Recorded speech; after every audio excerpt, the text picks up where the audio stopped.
Now, next up, we have arrived to the power panel discussion titled Industry Calibration for the Never Normal. This panel discussion is focused on the transformation and digitization of SME businesses for a post-pandemic world. The panel will explore newly evolving opportunities and challenges facing the public sector and the SME private sector. By combining all the insights from the panelists who will share their success stories and also challenges with digitalization, there are tons of opportunities for you all to discuss, voice your opinions and ask questions in the chat box. So yes, get your fingers ready on your keyboards because feel free to ask questions because our moderator and panelists will be answering them. This panel discussion will be moderated by Andy Rowsell-Jones, Vice President and Distinguished Analyst of Gartner.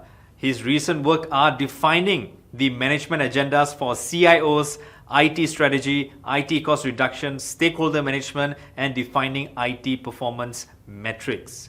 Andy will be joined by 4 very distinguished panelists. Our first panelist joined the Administrative and Diplomatic Service in 1994, where she was first posted at Malaysian Administrative Modernization and Management Planning Unit Mampu in the Prime Minister's Department. Not only that, she has also served in the Ministry of International Trade and Industry, MITI, for 12 years. So, ladies and gentlemen, let's all welcome Yang Berbahagia Dato Suriani binti Dato Ahmad, Secretary General of Ministry of Entrepreneur Development and Cooperatives. Our second panelist has nearly 3 decades of ICT industry experience locally and internationally. He has held various senior leadership positions in several companies such as Maxis and HP Malaysia. Let's all welcome Mohamed Fitri bin Abdullah, Managing Director of Oracle Malaysia Corporation. Our third panelist is a multi-award winning business owner who has forged a successful career in public, business and corporate life. In 2017, she was named as one of Australia's top 9 influential female entrepreneurs. How about that? So, ladies and gentlemen, let's welcome Angela Vithoulkas, the spokesperson for SME Association of Australia and the founder and host of SME TV and podcast channel. Ladies and gentlemen, our final panelist, our fourth panelist, was the winner of 2004 Malaysia SMI Women Entrepreneur Award, 2005 Asia Pacific E-Entrepreneur Excellence Award, and 2005 Intellectual Women Entrepreneur Award. That's a hat-trick of awards right there. She's also the founder and managing director of Green Wellness Malaysia since 2012. Ladies and gentlemen, let's all welcome Yang Berbahagia Datin Dorph Peng Wen Yin, National Deputy President of SME Association of Malaysia. Now, ladies and gentlemen, looking at the lineup, I cannot ask for a more powerful lineup. I'm very sure you all are eager just as I am. Again, if you have any questions, feel free to post in the chat box. All right, and they will, the panelists and also the moderator, they will do their best to answer your questions. All right, Andy, I'm very sure the audience are eager to learn from all of you all. So over to you. Well, good morning or good afternoon, depending on where you are, and it's a great pleasure to be with you. And over the next hour, we're going to be covering, I think, some of the important questions for SMEs in Southeast Asia. We'll have a little bit of flavour from Australia and New Zealand too, and perhaps, Dorph, maybe as you were introduced last, let me turn to you first, in the sense that we're seeing trade wars, we're seeing supply chain blockages, we're seeing shortages of talent, we're seeing enormous business volatility thanks to COVID-19. What are you seeing in the SMEs that you're dealing with, and what are some of the implications for those dynamics for the region? Right. Thanks for the question, Andy. Good afternoon and good morning to our panelists and also everybody online. And I think in regards to this question, my thought would be in business, the only certainty is uncertainty, right? So although COVID was a very drastic challenge, we are always faced with all sorts of issues in business. Right, that's why in the Chinese proverb they're saying that when we are in our comfort zone, always be prepared for any threats that come by, any dangers. So in fact, I'm representing the SME Association Malaysia today. So over the past 26 years, the association has been working tirelessly with government, with all the stakeholders to help transform SMEs into the economic powerhouse. So I think our government would like to have SMEs to contribute the GDP from the current 38.2% up to 45% by 2025. And of course, to increase the exports of Malaysian SME from the current 13.5% to 25% by 2025. So I think if SME were to thrive and to compete very effectively, I think the digital adoption is definitely not a choice, but a necessity, although it's very disruptive today. So I think competitiveness is the key today. But before I go to Suriani, because I would like to get a government response to that, what he just said, particularly volatility. I mean, when we talked to Fitri just before the call started, it's been a pretty tough year from SMEs, whether you're in Australia, where I am, and Angela is, or whether you're in Malaysia, where you guys are, Singapore, Thailand. It makes no difference. We're seeing some really tough signs. So I'm very interested, Dorph, to get your perspective on what volatility looked like from where you were sitting. I think if you talk about volatility, is always there. Just that how do we actually recalibrate ourselves? Because right now everything is about recovery, right? Since we are on the different stages. After this 20 months into the pandemic, we actually look into the readiness of SME, how to actually handle whatever is upcoming. So we actually look into that, of course, survival, then recovery, and those that have actually done pretty well. So how do they thrive and look into the global market? That will be our stand. Okay. So it sounds positive, quite a positive time. Suriani, if I may turn to you. Malaysia has, as Dorph was talking, it has enormous ambition for its SME, the SME component of its economy. But nevertheless, the Malaysian economy has gone through some fairly bumps and turns over the last 20 odd months. So I'd be very interested to hear from your perspective how you would assess that last period that we've all been through, and what you think we should take away as the learnings from it. Thank you, Andy.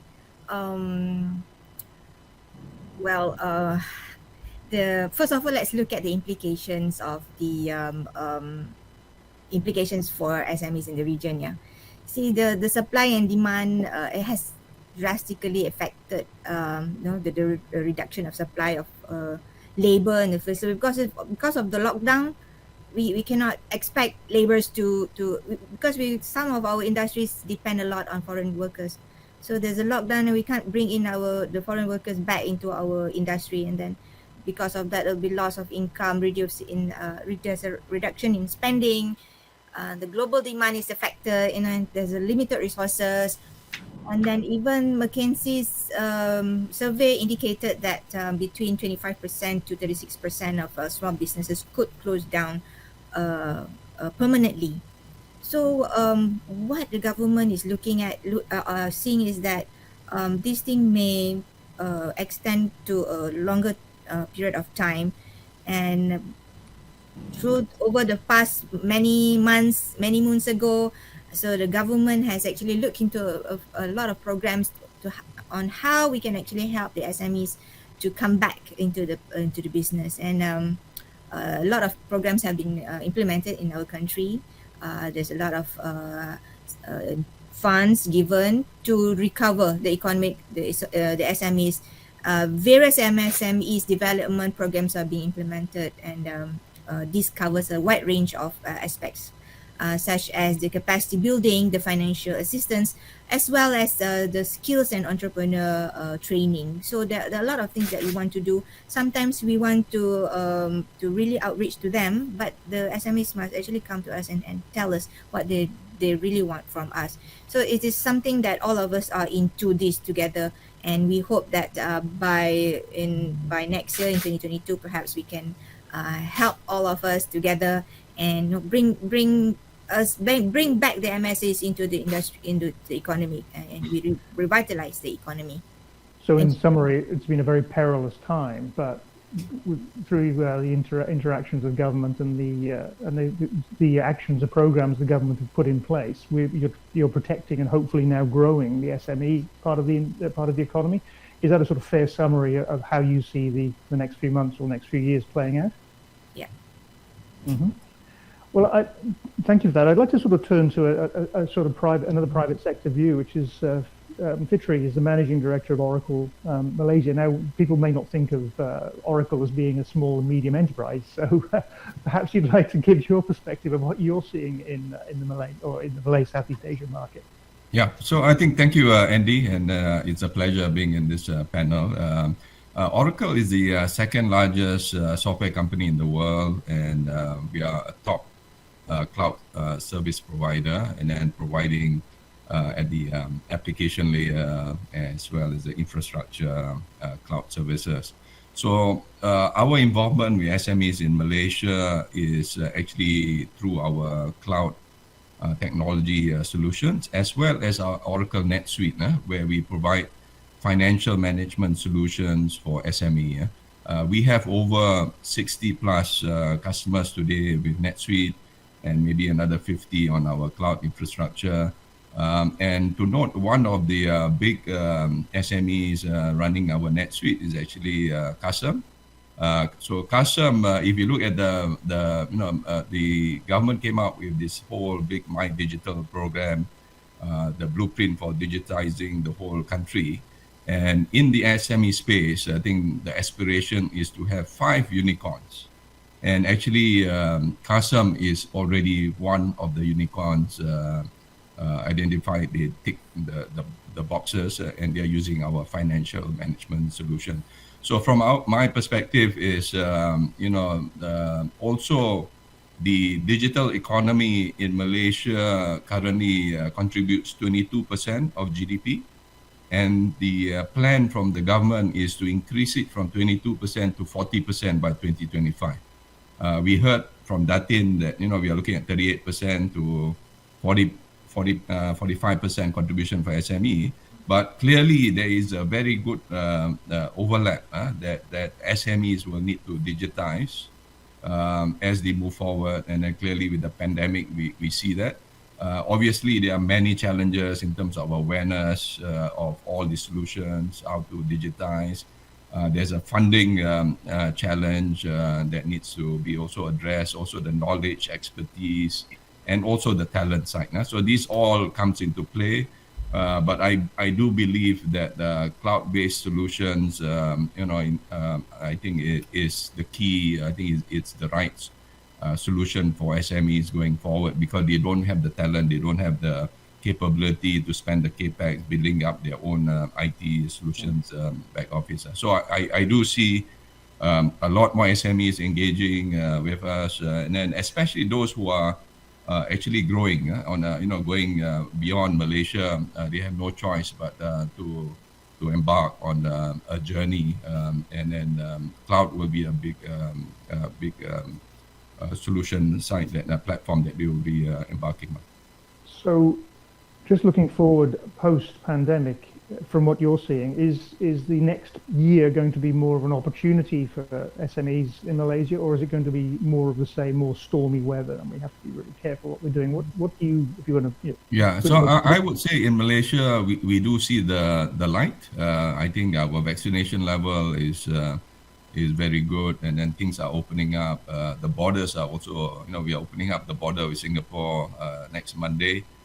So I think the light is definitely there, and I would give kudos also to the government. They've come up with many programs in terms of the Penjana. They've also come up with the business accelerator programs from many different agencies from the government. Even I think this past Monday, the Prime Minister came out with the PADI, looking at the rural development centers to develop those rural entrepreneurs. So I do see the government is going all out in terms of digitizing all businesses with a special focus on SME.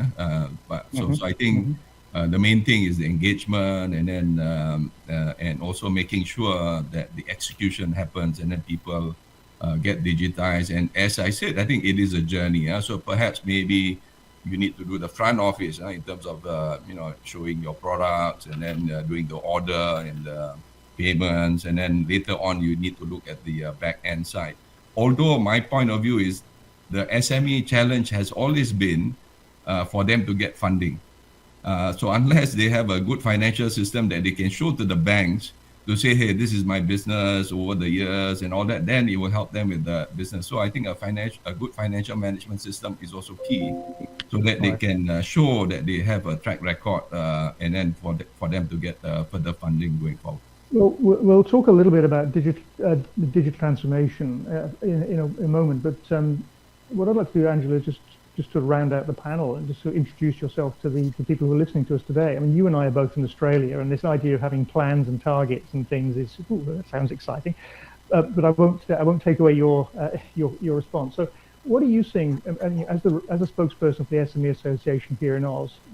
How has the world been treating the SMEs here? So, our story might vary a little bit, Andy, to the great news that I've heard from everybody else. I'm very envious of their solutions and their journey with government, because it certainly hasn't been the case here in Australia.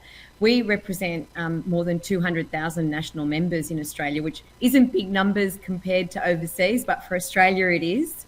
And our members are telling us a very different story. I mean, I'm an SME owner here as well. So I see different stories all the time, but there hasn't been any future-proofing applied. I don't think we're ready for the next wave. I think government in Australia has approached this in a very isolated way. We've gone into lockdown, but we don't have resilience measures put in place. SMEs have been pretty much left on their own to deal with things and find their own solutions. We've had some government funding, but as you've all said here, I think the huge discovery globally for governments and other businesses alike, including big business, is how reliant we actually are on the success of our SME sector, because we employ so many people. In fact, in Australia, we employ 70% of the workforce. So when that is reduced, when we don't have supply chains being efficient, when we don't have talent, when our borders are closed, when our foot traffic, whether it's virtual or physical, is wiped out, and we're looking at, in our CBDs in Australia, our businesses are down 60%. And I heard, I think, from one of the other panelists that there are stats there in your own part of the world where some businesses 25 to 30% won't recover. I would agree with that data here. We're really going to see an issue there. So things, it's not that we're not optimistic here, Andy, but we tend to be very blunt in our situation, and it's not easy. It's never easy for an SME, but we are facing an economic challenge where we aren't prepared digitally. We haven't transformed pre-COVID. We struggled during COVID to transform and pivot, a word that was used a lot everywhere, but what did it actually mean? And I think our biggest challenge is going to be understanding that we need different revenue streams if we are going to be prepared for what else is coming, because this pandemic has shown us how unprepared we actually are and how limiting our markets are. So many of our SMEs in Australia didn't have global connections, didn't have markets overseas, and they suffered the most. So we need to prepare looking forward what happens, what could happen, and to be ready for that. Well, that's a sort of counterfactual to what's happening in Malaysia, which is, I think it's always good to bear in mind how not to do something, because it tells you a lot about what you're doing that's right. But Andrew, just before I pass to the next question, which will be something about COP26 and the environmental dimension to what we're trying to do. 2022, 23, you optimistic, pessimistic? How do you think it's going to play out? I think I tend to make big calls and go on the record and make big calls. I think the next 6 months are going to be very difficult again for SMEs. We have just heard this morning on the news here in Australia of a new wave coming through from South Africa, and UK shutting borders to South Africa. So I would say that we're optimistic here in Australia because we finally think we're coming out of lockdown and we can relax a bit coming into Christmas and New Year. But the first 6 months of next year will show us again where we stand. So I'm looking more at 2023, but I will say that I am telling all our SME members, and what we're doing when we're curating content is that get your skills in order, get your websites ready, get that digital transformation happening, understand that if you haven't transformed your back office, streamlined, been more efficient, understand as owners you need to be in touch with how your business should work in the new world, you are going to be way far behind lots of other businesses, big and small.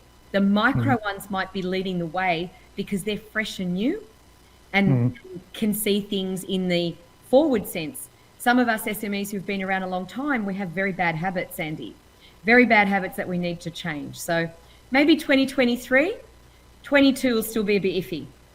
Right. So I won't talk about the new normal, which is the next question I was going to talk about. So instead, let's just move on very briefly before we start talking about digitization, which everyone has hinted at, and obviously we want to talk about, which is the only other big environmental trend that we're seeing is an environmental trend, with COP26 just finishing in Glasgow, and frankly not a whole lot coming out of this, but nevertheless, sustainability, nevertheless, the whole greening of the economy is a thing, and it is a thing that's not going to go away. And if you want to see the effects of that, look at how where capital allocation models are funding certain things and not funding other things. For example, coal-fired power stations and coal mines become more expensive because not too many investors want to go down that route. So I don't know whether any of the panelists have a particular view. Dorph, you're nodding. So does that mean, can I come back to you then to say, well, now what's the sort of consensus on how should SMEs be thinking about COP26, or how should we be thinking about the environment? I think actually, I would say before COVID, I think the mindset is always my business, my daily business. So I share a lot of what Angela was just sharing. I totally agree with what Angela was saying. I think when you look at the SME Malaysia, right, we would actually have to look at our daily business, and we couldn't really spend too much time thinking about digital technology, what's outside. But then if you look back, right, for the past 20 months, I think COVID has actually opened up a lot of mindset, different change the mindset. And also you look at our government, right, we're actually encouraging SMEs to really look into the environmental aspects, because environmental, social, there'll be an impact to the business. It's not just about you doing your own business and you don't care about what's going on around you. So that would be something that, of course, we'll keep encouraging the SMEs, because of the legacy issue, whatever happened previously. Don't think about that anymore. Let's move forward, because that will actually improve their capacity, also their capability to compete in the marketplace, especially if we are talking about global market. Certainly, for many SMEs, the environmental elements of the economy and that change are a positive. And it certainly sounds like that's what you're describing. I don't know if there's anything else to say about that the environmental factors. It's a sort of yes, it's definitely a good thing. Before I turn on to digitization, Fitri, do you want to add to that, or are you basically seeing very much the same thing in terms of the environmental issues? Yeah, I think if you look at the COVID side, people have been locked down, and it seems like there's bigger awareness on the environment and sustainability. I think, in a sense, it was a bit of a wake-up call for everybody. I think before COVID, it was sort of afterthought. So I do believe, I think there was a bigger awareness on the need for environment protection and sustainability. So I believe, I think that's one of the upsides that we are seeing. And then clearly, I think we are seeing every country coming out with ESG KPIs and targets, and it looks that it is serious this time. And also, I think if you look at the discussion, it seems like countries are putting down, markers that, hey, these are the targets. Previously, it was a bit wishy-washy. That's just my perspective. So there is bigger awareness, and I think seems to be a bit more commitment. Just to put you on the spot, if you were an SME leader, would you be taking ESG? Would you be doing something about it? What would you be doing about it? Fitri, I mean, or somebody, if someone Andy, wants to take that. It has become an issue here in Australia. We've really dropped the ball. We were very disappointed in COP in terms of Australian input and output. And I think ESG is another way of SMEs being able to lead by example, because our owners are so close to everything. We don't have those 10 levels of board between, us and what's happening, that we have a unique opportunity to set the benchmarks against the big end of town, who are very slow to fix things within their organisations. So ESG, I think, is a great way of looking at things. But also in terms of the environmental challenges that the world has, more opportunities for SMEs to excel in producing or accessing the market, in showing off their new tech skills, in investing in great tech that's going to literally save the planet, if you will. And because SMEs are more nimble and more fluid, we can jump to new ideas. We're not slow to respond like government or the big end of town. Now, government's got a role here to play, Andy, because they've got lots of ka-ching, and the ka-ching is going to make the difference. So if they give SMEs the ka-ching, we will make the change, because this opportunity here today for us to meet as leaders in our different fields and for SME associations to kind of join together and hear what we've got going. These are opportunities that, governments plan a year ahead to meet in COP or 2 years and get nothing out of it. We could make change just by having this kind of summit on a regular basis. So score one for us.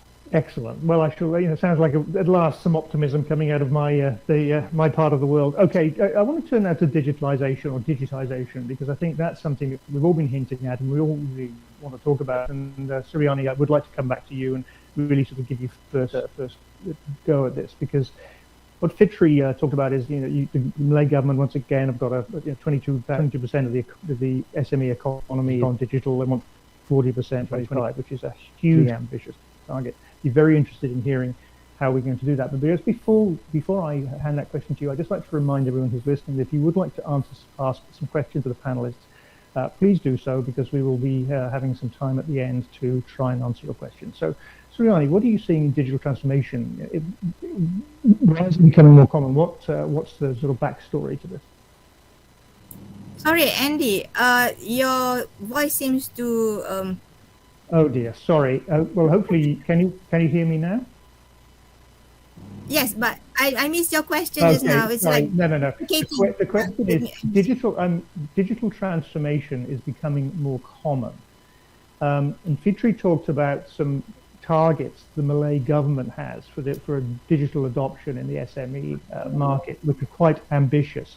And I would be very interested in hearing your perspective on what digital is and why it is important for Malay SMEs. Right. Thanks, Andy. Digitalization to Malaysia has been actually being forced to us in much faster mode because of this pandemic. You see, we are moving towards that, or rather, we are halfway into digitalization. But because of the pandemic, suddenly the SMEs had to actually transform themselves and put all their businesses into this platform, which requires all of them to transform their businesses into digitalization, meaning they have to market their products online. They have to entice the consumers through their products just by pictures. No more physical interaction. They can't see the products themselves anymore. So these are the things that are being looked at by the government, and because of that, government has actually launched what we call My Digital Initiative. So this initiative is something that we want to look at and want to make sure that this is something that we can achieve. It is actually to transform Malaysia into a digitally driven, high-income nation and a regional leader in digital economy. So what we're trying to do through My Digital Initiative is for us to boost the economic competitiveness of about 800,000 MSMEs through digitalization by facilitating their digital transformation, their digital adoption, and access and effective use of the digital economy. So government is really serious doing this, and through our agencies also we have our own initiatives, our own programs, so that the SMEs will adopt this digitalization. So it's something, to me, it's not a choice anymore, but it's something that they have to accept, that this is the normal. The new thing now about marketing is through digitalization. I would like to come to Fitri, because I want to talk a little bit about barriers to digitization and what's holding us back. But Suriani, if I may just ask you one question from your experience of dealing with Malay SMEs particularly, what do you think is holding them back? I mean, you and I both see the benefits of digital, but it's actually quite a difficult thing to achieve. So what sort of barriers are you coming across in terms of implementing the very, very ambitious programs that you have? We did a short survey recently on the capabilities of the SMEs to transform themselves and bring themselves into the digital platform. What we found out was that some of them are actually facing insufficient capital. They don't have enough money to invest in digitalization. Some of them, because of lack of knowledge, they don't see the importance of digitalizing their businesses. They don't have that enough information, not enough exposure about having to do this, and they do not know about the on the appropriateness of the technology to adopt. What kind of technologies that they need to take on to improve their businesses? They do not have that knowledge, and there are also some of them who responded to us saying that they do not actually need to do all that. They do not require this digitalization. They think that this is a short-term crisis that they may overcome in the near future. But those kind of things, those are the feedbacks that we got from based on the survey. Fantastic survey results. So that begs two questions. And Dorph, I would like to come to you after I've given Fitri the chance of summarizing some of the barriers that he's seeing, because it almost calls for, so why aren't your members getting it question, which I will ask you in a second. But Fitri, so I mean, you did talk a little bit earlier about some of the barriers to transformation. You mentioned funding, and you talked about the value of proper financial systems. What else are you seeing in terms of what's holding SMEs back from seizing and running with this digital opportunity? Yeah, my view is, I think also mentioned by Dato, I think there is an awareness issue. I mean, they're not familiar that, hey, you can digitize and it may not cost so much, it's a journey. So I think there is an awareness issue, which I think the government needs to come up with some programs, or the association, I think. And obviously the SME is very diverse, because you got micro SME in different industry, you got the fintech, which is very digitized, and so it's a very diverse segment. So we may have to break it down and then target each of them to make sure that the awareness is there. And then clearly, I think also mentioned the funding, and then obviously the SMEs have been badly hit, I think, the last 20 months. So their funding is also probably cash flow and all that is badly impacted. But clearly, there is no choice but to digitize, or else you die. So in a sense, I think they need to work on it. So I do believe, the knowledge, the expertise. So I think for SME, the association and the government, I think, and then plus all of us, the vendors who are all in the ecosystem for SME, I think need to come together on the awareness and then working together.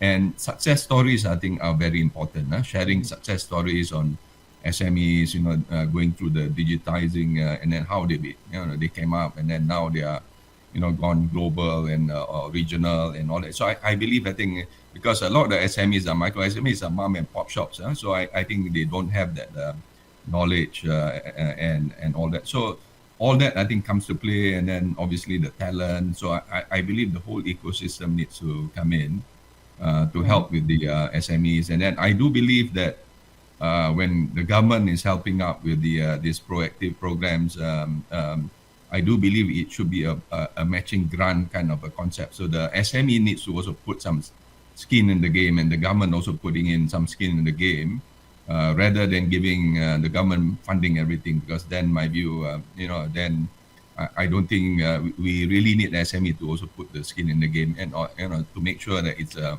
win-win proposition, and then they are serious about digitizing themselves going forward. Okay, so thank you, very good summary. And let me talk to you now, Dorph. I mean, in a sense, what do you see the barriers are to digitization? I mean, you deal with the very target audience that we've just been speaking of. So what do you think is holding them back from your sense of dealing with these individuals and people? Yeah, I totally agree with Dato and also Fitri.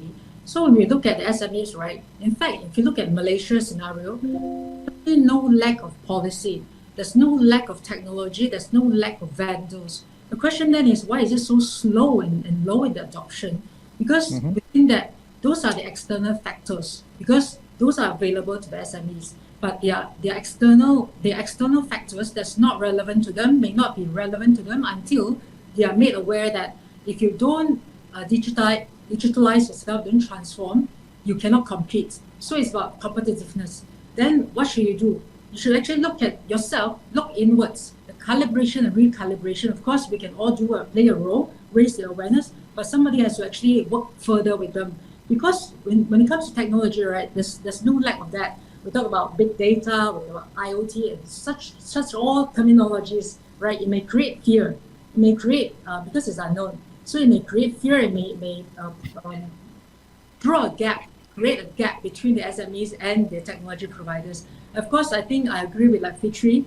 If we can start something small, like cloud-based, right? Now this cloud-based is so mature and so ready. We can start there, start small. Once they embark on that, they can actually, I'm sure they will know what to do thereafter. So SME is always the first step. It's the fear factor. So of course, to talk about grant and capital, Malaysian government is actually very good in preparing grant. We have so many different grants and financial programs that's available. But SME needs to be made known that they need to be comfortable to apply for it. So I think the action from the SME, like what Dato mentioned, has to be there, right? We can encourage, we can do that, but whoever is taking the first step has to come from the SME community. Okay, well, obviously that's part of your future role or your current role in your new job. I would like to talk about one of the barriers that we see when we do surveys, and that's the talent barrier. And Angela, I think you can take the Australian perspective, and then I open it to the floor as to whoever wants to talk from a Malay perspective. But before I do that, we've had a brilliant question from one of the audience. So thank you very much for asking this question, which is we're all talking as if digitization is the universal fix. It's a brilliant thing and it's a marvelous thing.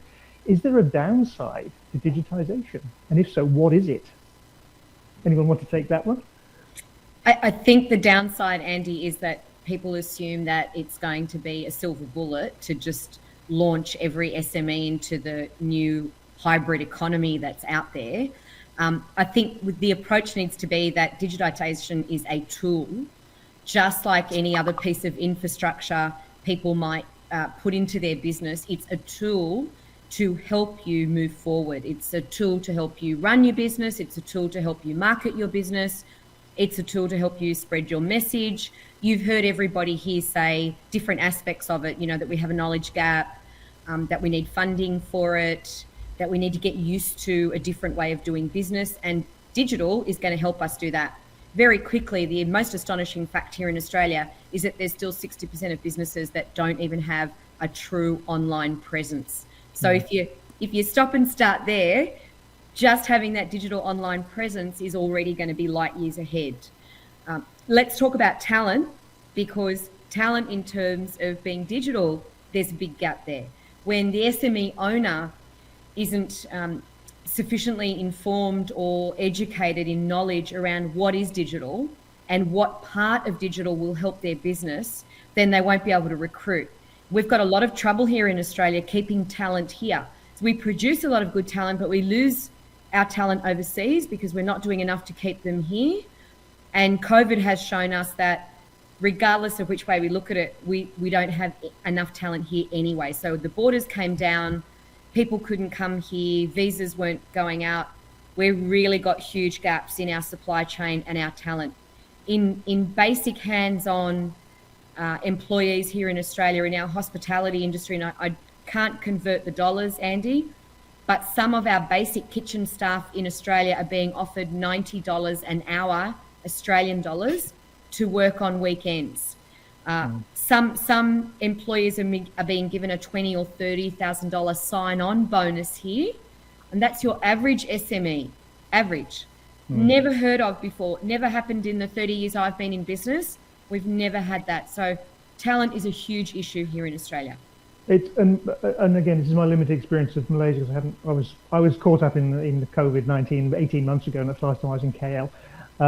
So talent shortages locally, what are we seeing? How can we fix them? I mean, you guys are all living this every day. So anyone want to take that one? Peng, Dorph, I'm in danger of dumping this one on you again, but talent shortages? It'll be a pleasure to actually share my thought at this moment. I would think that, of course, talent is always an issue, right? It has always been there. But moving forward, I think there's the rise of the gig economy. Nowadays, we're seeing a lot of talents. They do not want to look for a permanent job. Their skills and their expertise are for rent. So they are available, especially like you talk about service-based, copywriter, designer, graphic designer. They're available. In fact, not just with confined to like Malaysia border, but also out of Malaysia, you can rent their service if you hook on to any of the website that provides that service. So I think that's available now as compared to the olden days. Right. So now that's interesting, Nick. We're going for an hour, which gives me 10 minutes remaining, I believe. So if you want to update that timer. Okay, so let me turn to the question of hybrid work, because one of the things that we hear a lot about in my part of the world is the idea of hybrid work, which is partly working from home, partly working from the office. And it's a kind of big thing. So Angela described the situation we face here in Australia. I mean, the 451 visas were no longer available. There's 500,000 people, IT resources were not here and should be, and blah, blah, blah, usual thing. And so what we've seen as a response is what we're seeing is being described as human-centric designs of work, which is including a much more flexible arrangement for allowing our staff to work in the office when they want to work and at home when they want to work. I don't know whether that's an SME issue in Malaysia, so I'd be very interested in your views, guys. I mean, is this a way for the Malay SMEs to address the talent issue? Because yes, you can outsource things, but you shouldn't outsource things that are strategically important. So if I do need to hire my experts in particular technology, or my experts in a particular business technique, how do I keep them? How do I keep my talent? And is hybrid work part of that? Anyone want to have a go at answering that very practical question? Yeah, sorry if I just jump in. I think that's actually very common nowadays, and we see that that's sustainable and that's moving forward. That was a very common practice among all the SMEs as well. In fact, we see that a lot of the employees, their happiness are increased. I think the flexibility to work from home and office, they have the flexibility, so it's not like stuck in the traffic every single day versus taxing. So I think that's a good sign that we are seeing, and that's what SMEs are doing as well. Okay, so let me then, thinking about the role of government, and I mean, one of the things that the Malay government is obviously very good at is forward planning. So what is the role of government and industry groups and the education sector in addressing the potential talent shortages? And what do you guys see as, how would you see this playing out, and what is the role of government in making sure Malaysia has the talent that it needs? Yes, Andy, I would like to respond to that. And I would like to echo what Datin Dorph mentioned just now about talents being pinched out of the country. You see, we have a lot of talents here. They graduated well in the universities. There are a lot of universities here who offers courses in data analytics, in computer science, which is actually supplying to the market, overall, global market actually. But what happens is they tend to be enticed by other countries. And, let's say our friends down south, you're thinking particularly, yeah. I've been informed that the moment these students graduate from the universities, Asia Pacific universities, for example, multimedia universities, for example, once they graduated and being recruited to the companies in the country, they work for a while and suddenly they're away, they're gone, because they're being pinched by higher salary from other countries. So what is actually the attraction to them is actually the pay, the salary that Malaysian industries are really still at not there yet, which could attract these talents to stay in Malaysia. These are the things that is actually it's a pulling factor actually for these people to want to stay here. So this is something that all of us have to look. Don't put the burden on the government alone. We are trying to give you all the policies that is possible by providing good education. We have what we call TVET, the Technical Vocational Education and Training, TVET program. So employees are being the employees digitalization, upskilling, and entrepreneurship training program that are providing a pivotal role in providing the skilled workforce. So see, we have all this here. We are giving all this education. We're giving the students what they need, the knowledge that they need to market themselves, and they are easily being taken by the industries, but not here back home in Malaysia, because they're all running away to other countries. So the government is doing a lot of collaborations. We have a lot of education institutions, be it public and private universities, industry associations, talent management companies, and public and private training providers to ensure that programs implemented will address these critical talent shortages. There are two sides of the story. One side where these people, the students are in a different set of education. Then there's this side of that who are already in the right market requirements, but they're being taken away. They're pinched by other countries which offers better pay, better salaries. So the government are trying very hard, but the industries must also help by providing attractive salaries to these people, to the graduates who have these talents. They are very good academic qualifications. What they need is a little bit more of training in the industries. Give them a little bit of training, give them experience, invest in them because they are human capital and they are your asset for the future of your industry. Yeah, very difficult to respond to that, because the expectation is that if I train this person up, they'll be even more valuable and I'll lose them even faster. So I've invested further, thousands of ringgit in their education, and then they're gone and I've lost my investment. Yeah, but we can't think like that, Andy. As employers, we have to stop having that mindset that we might train them and then they go somewhere else, because that's also holding us back as SMEs. We need to celebrate that we can actually train and produce good people that someone else might want, because that shows great leadership from SMEs. So we need to change that mindset too. I used to be like that too, investing a lot in people and then taking it very personal when they would, move on to a better job after all I'd done for them.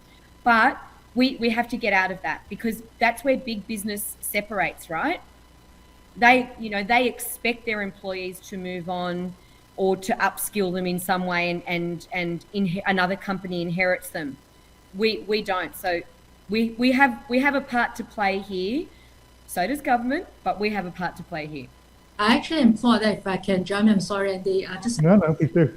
I actually totally agree, Dato and Angela, because when we train the employees, right, of course we want them to work for us, but then why would they work for us? Are we the right leader? Are we the right company for them to stay here? If we can prove ourselves that, I'm sure they wouldn't want to leave. If they see a future in this company, why should they leave the company? So we have to play a role. It's not just a talent issue. Are we the right talent for them as well as a leader?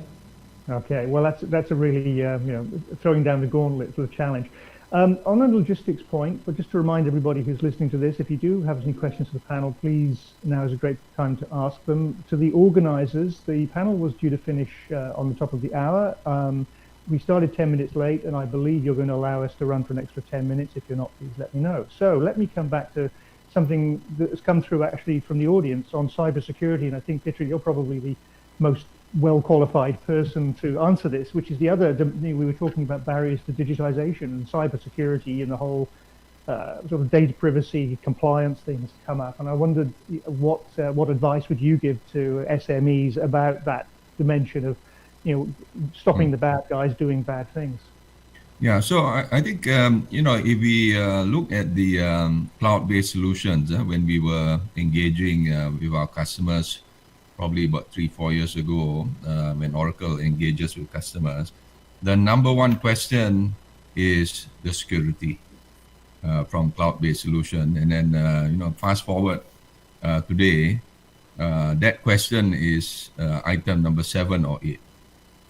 Because what has been proven is actually, for customers to run their IT system in the traditional manner in their own premises or on DC, actually they don't do the patching, and actually they are more vulnerable compared to running with a major cloud service provider like Oracle, because we need to patch up, and we have a brand name to live to.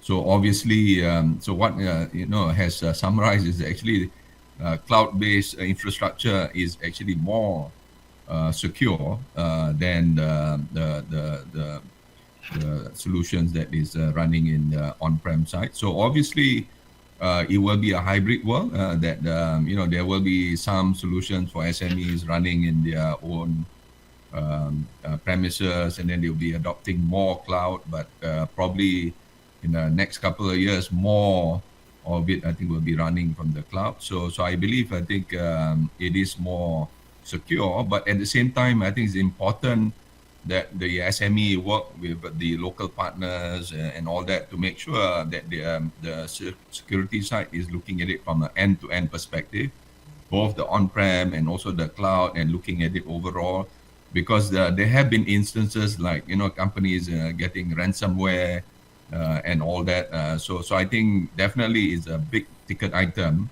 and that needs to be a top agenda item for SMEs as they embark on digital transformation. That I think they need to really make sure that the security aspects is being taken care of, both from a security side in the cloud and also on-prem, so that there's a holistic view. Thank you very much for that. I think it's a very good summary of the situation. Angela, I'd just like to bounce one question off you. We're hearing a lot about digital ethics. Just because you can do something digitally doesn't mean you should. And I wondered if you had a view on what that means for SMEs. Oh, and you too, Dorph, if you have a view. So Angela first, digital ethics.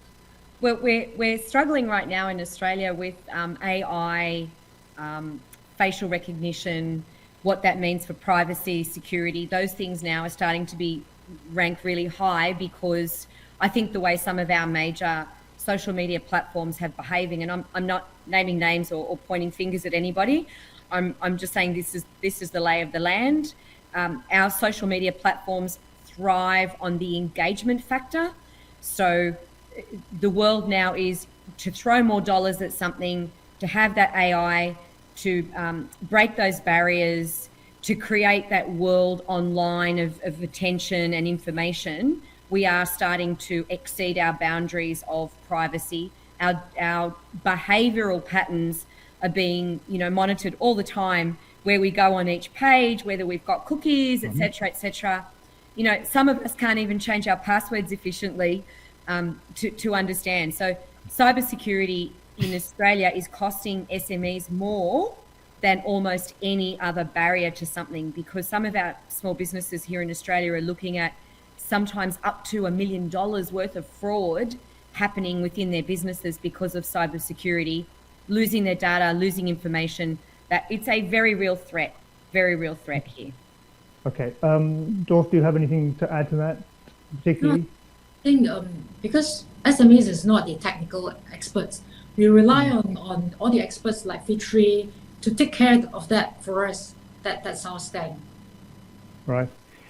Let me double back, because I'm just monitoring the questions that are coming through, and out of respect for the audience, I just wanted to just double back to the talent question, because that's obviously something that is very dear to everyone's heart here. And the question that says, we often hear the term gig economy. In fact, someone has mentioned it on this panel. My apologies, I can't remember who said it. Someone who always talked about the gig economy already in relation to digitization. Is that because we can't find the talent, and therefore, or it's the people are leaving corporate jobs and therefore the gig economy is all we have available to us? Or is the gig economy somehow different? Is it solving a different problem? Anyone want to take the gig economy question? Yeah, I think I mentioned that just also. Okay. So just chip in a bit. I think it's both that problem, because it's the trend of you see the young educated people nowadays. They have different mindset. They want a balance, a work-life balance. So their requirements of life is very different from us, right? From myself, like we work maybe 13 hours, 14, 15 or more hours a day. But nowadays it's very different, right? They want that work-life balance. So I think that's one of the reasons there's the rise of this as an industry as well. Right. Well, that opens the door to my sort of final area of conversation with the panel, which is to do with the customer experience. We build it as emerging technologies, but it's actually specific to customer experience. And we all have experienced the digital natives and how they behave differently, the Gen Xers, the people who are just coming into the workforce now. And we know that generally poor customer experience drives away, repeat business drives away, basically leaves money on the table.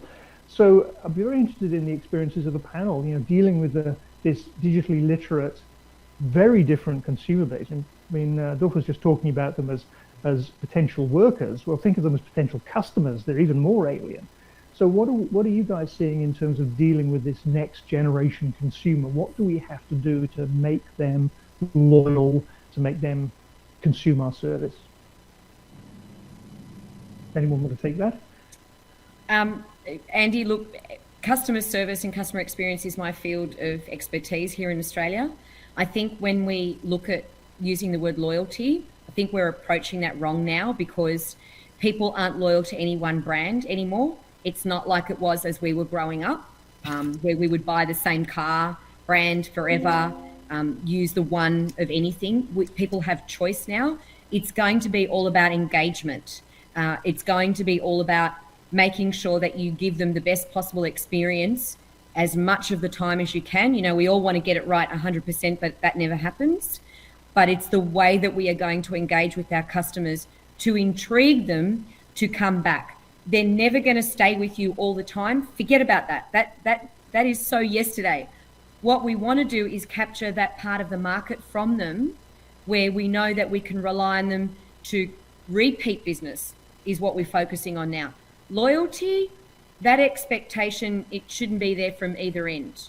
It should all be engagement. The customer wants to engage with the brand needs to engage with the customer, and that experience is where we should be searching for in terms of loyalty. It's just in that transaction. If you want more transactions, you have to work harder now than ever before. Can I just... Yes. I'm so sorry.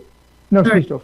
In fact, I totally agree. I think the feel-good factor and the experience at that very moment they deal with the company is very important. That's why the digitalization plays a very big role, because you can't rely on the labor, the people, that they can't be working 24 hours. But if you have the intelligence that's built into your like CRM, the customer relationship management software, that will work for you. But you have to come up with the process, the elements to build into the software before the software can actually play the magic. Dorph, you have to people-proof your business, right? You have to make sure that your business can keep working to deliver the customer experience and kind of bypass the labor portion to make all those other bits that people need to check out faster, to make sure their information is there, to be able to identify the product, the streamlining of everything, the clarity, the amount of digital businesses where you can't even see a contact anywhere. We don't approach things in the way, if I'm a customer and I have a question, where would I look for that answer? Those simple things is what that engagement is about. You will build loyalty if you get that right, but you can't start out the digital or the engagement with the word loyalty. It's about the feel good. Exactly, because the attention span is so short nowadays, you have to be. My 3-year-old nephew spends more time, has more patience online than me. Thank you. Okay, so let me just turn very briefly to sort of the government perspective in this. In Suriani, I mean, one of the complaints that I've heard many times from the bigger end of town in Malaysia is the regulators, the government don't let me experiment. And one of the key things we've seen is businesses that are generally good at consumer engagement do a lot of experimentation. And I'm just wondering, the position of how you. It's a tricky line to walk, because on the one hand you can't be too permissive, on the other hand you can't be too restrictive. So how do you decide as an agency, as a government, where to draw the line? How much experimentation do you allow without overstepping the mark? There's no limitation to experimenting. Experimentation is being done even without our knowledge, without the government's knowledge. They are all doing it on their own. But I think this exercise is really open. It's not really subject to any limitations. Also, we're not really stopping anyone from doing those. It's just that if there is something related to policy, that is where the government comes in. But if the SMEs want to do their own experimentation, then it's really they are free to do so. It's something that we also encourage innovations and all that we want them to do it on their own. And perhaps once they've found some innovation, perhaps they want to collaborate with the government. We're there to listen to you, and we're happy to know if there are outside the SMEs who are doing it on their own. We're very happy to help and listen to them if they need our help. And so it's not limited. It's not as people may have been thinking about. Okay, I think I'm being told that we're more or less at time. So what I'd like to do is just draw the session to a close and ask each of you to summarize or give two pieces of advice, really. One is, if you're an SME leader, what should you take away from today's panel? The second thing is, if you're a government policy person, and obviously we have a couple of, some experts with us, but what would the recommendations be for government, and not just the Malay government, because obviously the Australian government needs a bit of a refresher on this too. So perhaps, Suriani, if I could ask you to keep the talking stick. So to summarize where we're at, what recommendation would you give to SME leaders who are listening to the panel, and maybe also to the policy people in government? Right. I think what the MSMEs need to actually invest is really on human. It's really on human capital, number one, and you have to. Human capital is your asset. It's the thing that will keep you alive. So these are this group of people that you really need to keep and nurture their talents. And why? I agree with Angela just now. You have to keep them and find creative ways to keep them with you. The new gen now is not like us. They can just leave you. If there is something more attractive offering to them outside, they just go. They just short thinking and they just leave. So invest in human capital. That's number one. Number two, something that we cannot not do anymore now is about digitalizing your business. Something that we have to embrace. We have to take this on, and we have to not shy in investing in that. Not to be too calculative about investing in digitalization. Put money in that. Put money in human capital. That's the best. That's the way forward in the new norm now. Brilliant. Thank you very much. Very clear advice there. So Fitri, I'd like to pose you the same question. What advice would you give to the SME leaders that are listening to this, and indeed the government policy people who might be listening to this too? What would help them? So my perspective is, I think each SME should come up with their own digital strategy. It is a journey. Obviously, SMEs are in different phases, so I think it's important for them to do a bit of a current state assessment where they, and then come up with a strategy and also a plan to adopt digital going forward. And I believe there are many programs from the government. So I think maybe there's an awareness issue, SME association, government. I believe there are a lot of things available from the Malaysian government and also the different agencies. I think a lot of these things can be tapped on going forward.